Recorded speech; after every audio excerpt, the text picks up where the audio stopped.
Paul said, this God is not some golden object or some artifact or some act that you go there and you pay homage to. This God is yourself.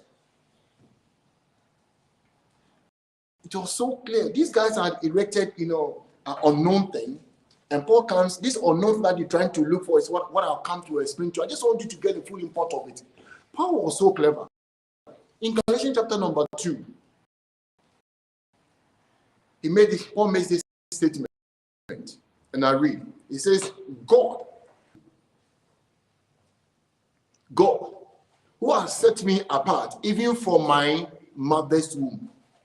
Did Paul accept Christ before he was? Did Paul accept Christ in his mother's womb? Talk to me. Paul, God, who has set me apart from my mother's womb. Well, people say, Pastor, the experience on Damascus was when Paul accepted Christ. Paul said, the one who set me apart from my mother's womb. His mother's womb took place before Damascus. So his acceptance wasn't Damascus, or his salvation wasn't Damascus. His salvation was before Damascus. Damascus was where people got to see that which are taking place in the closet. When the woman is pregnant, and she's not my wife, and maybe it can be even my wife if she hasn't told me within the 2 weeks or 1 month, I will know. And when she doesn't tell you, you didn't know. And if she said, I'm pregnant, I say, look at you, look at your flat tummy, how can you be pregnant? You can argue with her all you want, but she's pregnant. And so Paul, by revelation, knew that Damascus was just a display of that which was taking place before even I was born. God, who had set me apart from my mother's womb and called me through his grace, hear this, was pleased to reveal his son in me, not to me, in me. That's what I'm saying to us, that chasing God, whatever is revelation or an awakening of that which has taken place before the foundation of the earth, the inside of you. Who revealed Christ in me, or who awakened Christ in me, or who caused me to understand that, Paul, Christ has always been the inside of you, and you yourself, you are Christ. You yourself, you are God. Was pleased to reveal his son in me so that I might preach him among the Gentiles. Now, let me. So Paul, I've written here, Paul was saying the divine God, Jesus, Allah, was pleased to reveal me to me. He was pleased to reveal me, God, who has revealed himself in me, says, Paul was saying, God was pleased to reveal me, Paul, to me. Paul, stop this nonsense. This is not who you are. This is who you've always been, and this is who you are. That's what salvation is about. Salvation to me is not about me jumping to jump on somebody to come and live inside of me. It's about me becoming aware the day. There's one day, I mean, as we read from Acts 17, a day. That day is when anybody becomes aware of who they've always been. That's why people say things like, I used to be this, I used to be that. And then one day, or, and you see that story we tell. But because Christians have reduced it into a day that we think, that's why somebody accepted Christ. No, it's a day that God awakened. Please, are you with me? It's not nice, fine. And so I said, Paul was saying that God was pleased to reveal me to me. In other words, Paul was saying, I was awakened to realize the realities of my I amness. Paul was awakened to realize the realities of who it is indeed that he was and has always been. The word awakening means in spiritual or in personal group context, awakening here offers a profound realization of heightened awareness about the nature of reality, existence, or one's purpose in life. It often involves a shift in consciousness and a sense of becoming more spiritually attuned or more aware.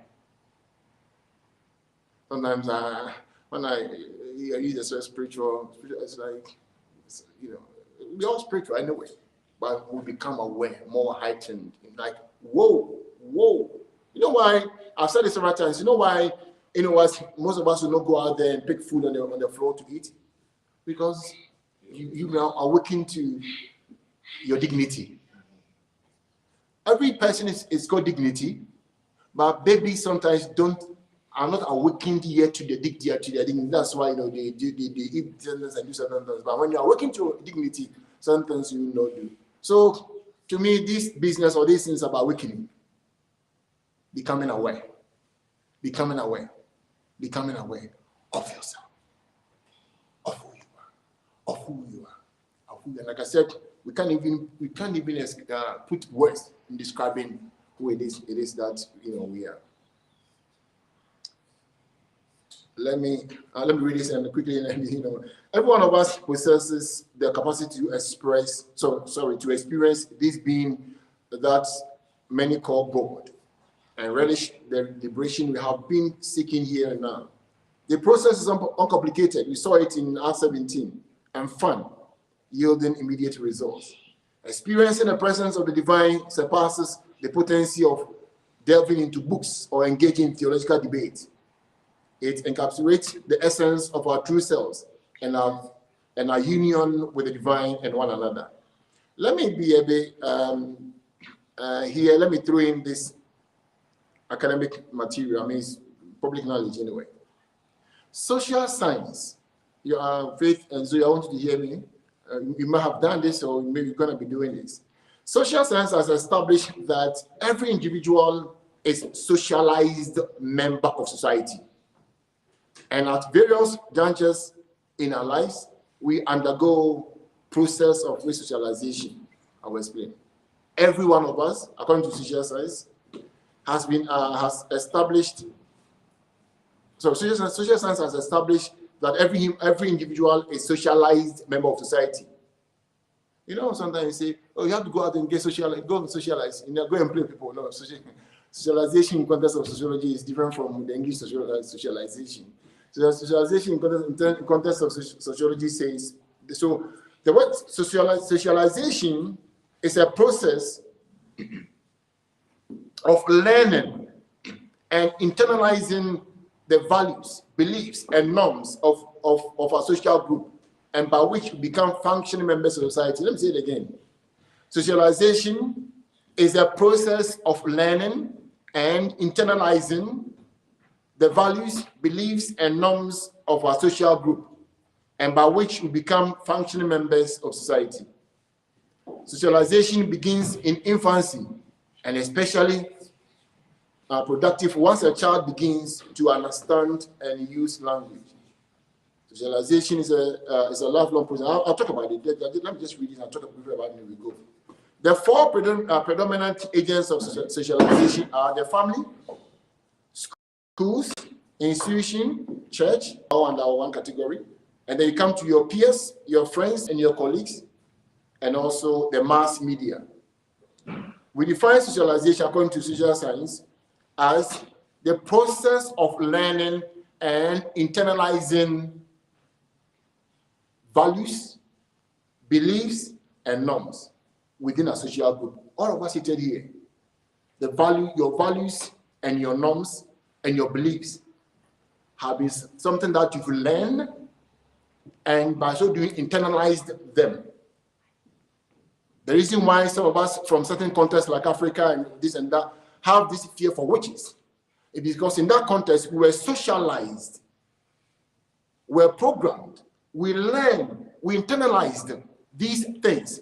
That darkness means samhain, and darkness means demons, and this and this and the other. In this context, because the social group is not given to that, they don't know much about, but witches to them is 31st October, and it's about lollies. How do you call it? Lollies, am I right? That's the closest they come to about witches. But so from the context of Africa, our social group in that context we've gone through that process of internalizing and learning these values and these norms and these beliefs, and so our lives are run on the energy of these things. And there's something called resocialization. Now, most of us, when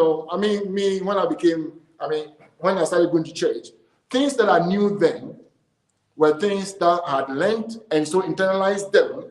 But as I moved on and I learned new things, I got what psychologists, sociologists call re-socialization. So we all get to socialize, re-socialize, re-socialize. It's a process. You go on and on and on. So don't you learn a norm about belief because each other. Am I making sense? Family, my family is different from yours. My closest one I'm talking about. We learn it from school or church. We learn it from our peer groups and mass media. But these days it appears that mass media is taking over what we learn from family, what we learn from church, and what we learn from our peers. That this is what is on the ground. That's why it's so important that then we need to also to be sharing some of these so that people can also internalize or learn and internalize some of these values, some of these beliefs, and some of these norms. Because what I internalize and what I learn, guess what? It's not in the air. It goes down to impact on my decisions, impact on my thinking, impact on my behavior.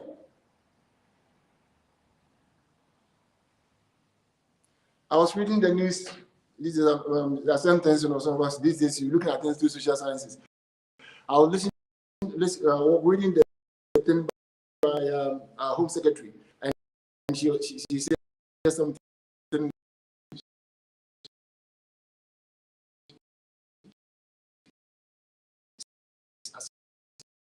This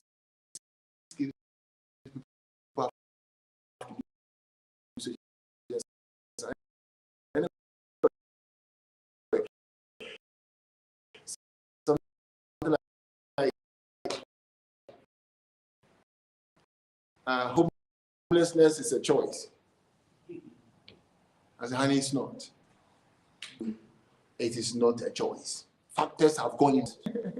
It's not. You name them have gone into this. It is key that we also ourselves, because whether we like it or not, mass media is there, their peers are there. It's not just the children, all of us. You all have friends, you have influence one way or the other. So mass media is there, your family is there, your peers are there, and also the school. So the school, they're all in the same category. The school, the church, the mosque, these things, tell you or socialize you, cause you to internalize something and also, and learn something. And you go away living your life, expressing yourself through these agents that have socialized you. That what will help is you go on to get re-socialized, and of course, some things fall off, and you go on and on and on and on and things like that. It's okay. I will end here. It's all right.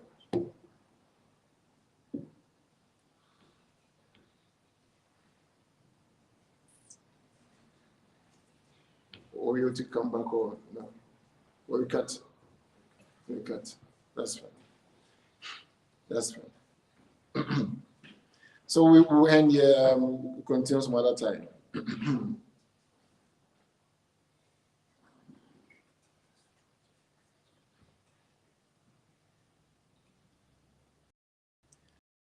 Deep within our being resides the presence of the divine, our truest nature, characterized by perfect love and boundless power. Zoe, deep within you resides the presence of the divine, your true nature, characterized by perfect love and boundless power.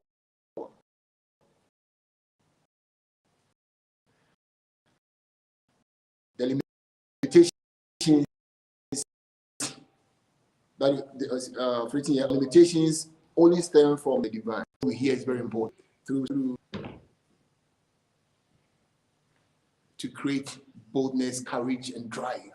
It caused me to be afraid for myself, and of myself, and of each other, and of God, even the Creator. The good news is that it's not different from me, and I'm not different from him. So the Bible says, watch what you hear. It's very important, because as we hear, we are getting socialized, internalizing. We are learning and you're internalizing. We are learning, internalizing. We are learning, internalizing. We are learning, internalizing. We are learning, internalizing. That's socialization. And you can't do it. I mean, like, it happens every time. We are all, it keeps on. It's going on all the time. But the good news is that you get re-socialized and re-socialized and re-socialized.